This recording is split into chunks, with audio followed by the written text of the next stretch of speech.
Halo teman-teman, selamat datang kembali di channel Refleksi Pribadi. Channel yang membahas seputar cerita-cerita horor dan cerita menyeramkan yang menarik buat didengerin.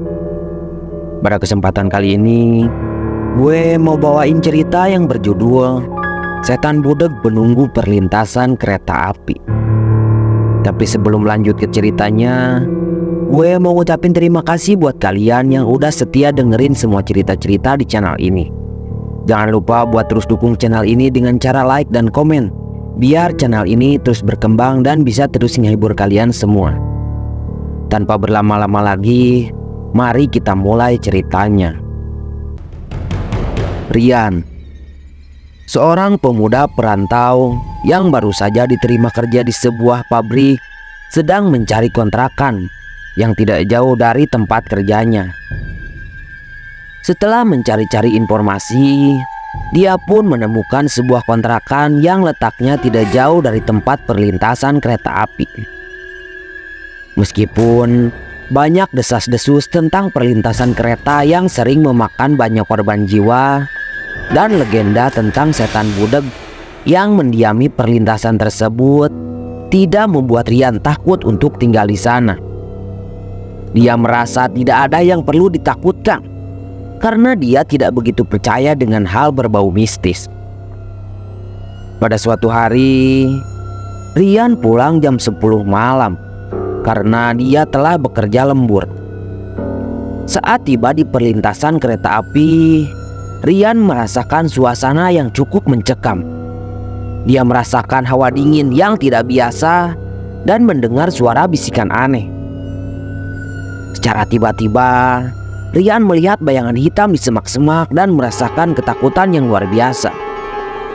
Suara bisikan di telinganya semakin keras, membuatnya semakin bingung dan panik. Tak lama kemudian, muncul sosok setan berwajah mengerikan di tengah rel kereta api. Setan itu membuat Rian tidak bisa bergerak dan terjebak di tengah perlintasan. Setan itu juga meniupkan bisikan ke telinganya, membuat Rian kehilangan fokus dan pendengarannya terganggu. Sementara itu, dari kejauhan muncul kereta api dengan kecepatan tinggi melaju ke arah Rian. Karena telah terpengaruh oleh bisikan setan, Rian tidak bisa mendengar suara klakson kereta api yang semakin mendekat. Dia tetap terdiam di sana seperti orang kebingungan. Namun setelah beberapa saat, Rian akhirnya menyadari bahwa nyawanya dalam bahaya.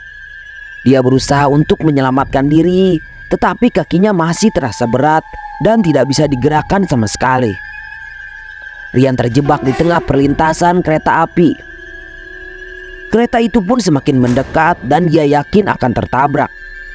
Dengan pasrah, dia memejamkan matanya dan siap menerima kematiannya yang sebentar lagi tiba.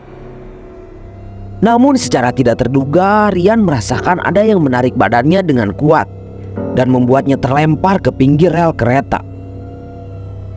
Rian terkejut, kemudian membuka matanya perlahan dan melihat ada seorang pria tua yang telah menyelamatkan nyawanya.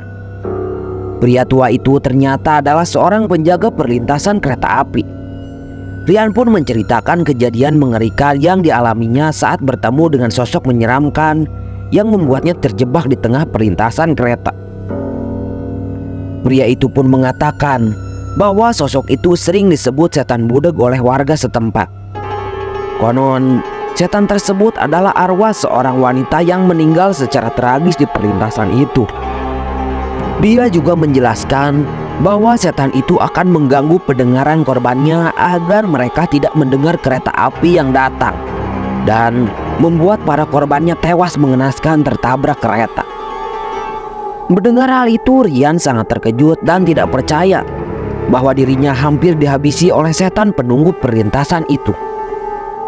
Pria itu memberitahu Rian bahwa jangan pernah melewati perlintasan itu sendirian pada malam hari. Pria itu juga memberikan Rian jimat pelindung untuk melindunginya dari gangguan setan. Rian merasa trauma dengan kejadian di perlintasan itu dan berusaha melupakannya. Namun, di malam berikutnya Rian bermimpi bertemu kembali dengan setan tersebut. Sontak Rian pun terbangun karena merasakan ketakutan.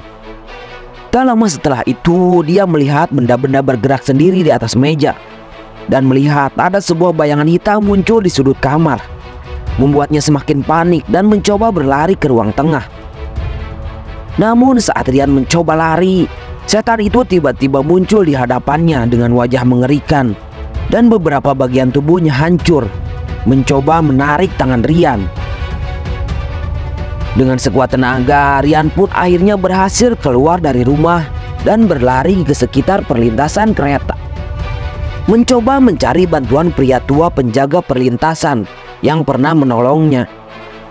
Namun pria itu ternyata tidak ada di sana. Ryan pun merasa putus asa dan terus berlari karena setan yang mengejarnya semakin mendekat. Namun saat dia berlari, kakinya tidak sengaja menginjak batu yang tajam yang membuatnya terluka cukup dalam. Ryan pun berteriak kesakitan dan tidak berdaya di tengah rel kereta api. Melihat hal itu, setan pun langsung menghampiri Ryan dan langsung mencekiknya dari belakang. Ryan mencoba melawan sang setan dengan sekuat tenaga, tetapi dia sudah kehabisan tenaga. Tak lama kemudian, terdengar suara kereta api yang datang ke arah Ryan. Dia berusaha menyelamatkan diri, tetapi kereta itu sudah dekat. Dan akhirnya Ryan pun tertabrak. Tubuhnya hancur dihantam kencangnya kereta api. Ryan menjadi korban selanjutnya dari kekejaman setan budak penunggu perlintasan tersebut. Dan dia akan terus berada di sana mencari korban selanjutnya. Nah, itu dia cerita yang bisa gue bawain kali ini teman-teman. Kalau kalian suka dan belum subscribe, yuk langsung aja ditekan tombolnya. Dan jangan lupa buat aktifin lonceng notifikasinya biar nggak ketinggalan cerita seru selanjutnya. Kalau ada cerita misteri yang kalian alami, share aja di kolom komentar. Siapa tahu cerita kalian bisa jadi bahan video selanjutnya. Terima kasih telah menemenin gue. Sampai ketemu di cerita berikutnya. Selamat tinggal.